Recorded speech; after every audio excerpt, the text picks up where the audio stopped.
میں معذرت کے ساتھ عرض کروں گا اگر کسی کے جذبات کو ٹھیس پہنچے، آپ شیخ عبد القادر جیلانی رحمۃ اللہ علیہ کو نہیں پکار سکتے، محمد رسول اللہ کو نہیں پکار سکتے،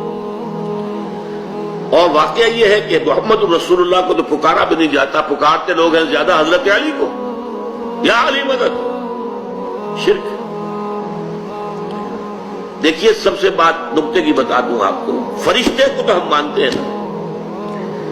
حضرت شیخ عبد القادر جیلانی رحمۃ اللہ علیہ کی روح ہے یا نہیں ہے، سنتی ہے نہیں ہے، حاضر ہے کہ نہیں ہے، ناظر ہے کہ نہیں ہے، 100 اختلاف ہو جائیں گے، اختلافات کی تو گنجائش ہے نا۔ فرشتہ ہے یا نہیں ہے، وہ تو فرشتہ تو ہے، آپ کے دونوں کندھوں پہ بیٹھا ہوا ہے، کرامن کاتبین ہے کہ نہیں ہے، یرسل علیکم حفظہ، آپ کے جو باڈی گارڈ اللہ فرشتہ نہیں بھیجتا، لیکن آپ فرشتے سے بھی نہیں کہہ سکتے کہ میرا یہ کام کرو۔ فرشتے کے وجود پہ تو کوئی شک نہیں ہے،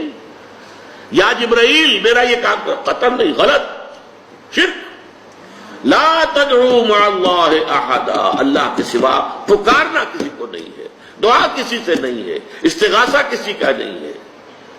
استعانت کسی سے نہیں ہے، استمداد کسی سے نہیں ہے، استنصار کسی سے نہیں ہے، سوائے اللہ۔